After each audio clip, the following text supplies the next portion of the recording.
Friends, మీకు ఈ video నచ్చితే లైక్ చేయండి, సబ్స్క్రైబ్ చేయండి. కాంచన శ్రీమన్నారా ఇంటికి వచ్చేసి జోష్నకి ఆ గౌతమ్ గారితో పెళ్లి చేయవద్దు, వాడు మంచివాడు కాదు అని చెప్పేసి అనుకుంది. ఆ మాటలు వినగానే అక్కడున్న వాళ్ళందరూ ఒక్కసారిగా షాక్ అయిపోతూ ఉంటారు.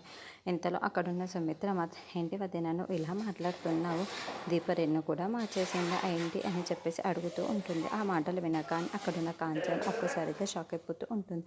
ఇంతలో అక్కడున్న దీప వాళ్ళ అత్తయ్య మాత్రం వాడితో పెళ్లి చేస్తే మాత్రం జోష్న గొంతు కోసేసిన వాళ్ళే అవుతారు అని చెప్పేసి అంటాడు. ఇంతలో అక్కడున్న శ్రీమన్నారాయణ మాత్రం, నువ్వు కార్తీక్ ఎప్పుడు మరొక పెళ్లి చేసావు, అప్పుడే నా మరొకరాలు పెళ్ళి గొంతు కోసేసావు, అలాంటి ఇప్పుడు నాతో ఇలా మాట్లాడుతున్నావా అని చెప్పేసి అంటాడు. ఆ మాటలు వినగానే అక్కడున్న కాంచన మాత్రం, నాన్న నేను చెప్పేది కాస్త వినండి, వాడు మంచివాడు ఎందరో అమ్మాయిని మోసం చేశాడు, అలా వాడితో జోష్న పెళ్లి చేయడం మంచిది కాదు, మిమ్మల్ని బ్రతిమలాడుకుంటున్నాను, ముందు మీరు ఇలా చెయ్యకండి, మళ్ళీ పెళ్ళి సంబంధం కలుపుకుంటున్నారన్నదే తెలిసే నేను ఇక్కడికి వచ్చాను, మీరు ఎప్పటికీ ఇలా చేయొద్దు సార్, జోడించి చేతులు పెట్టి దండం పెడుతున్నాను నాన్న అని చెప్పేసి.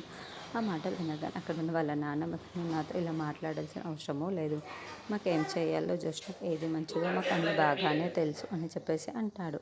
ఆ మాటలు వినగానే అక్కడున్న కాంచన మాత్రం, నాన్న మీ కాళ్ళు పట్టుకుంటాను, ఈ పెళ్లి సంబంధం వదిలేసుకోండి నాన్న అని చెప్పేసి అంటాడు.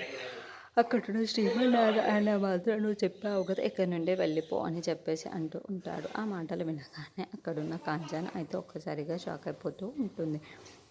నాన్న అలా మాట్లాడొద్దు నాన్న, మీకు దండం పెడతాను, మిమ్మల్ని ప్రాధేయపడతాను, మనవాడు మంచివాడు, జ్యోష్ణని వాడికి ఇచ్చే పెళ్లి చేయొద్దు అని చెప్పేసి వాళ్ళ నాన్నకి చెప్తుంది.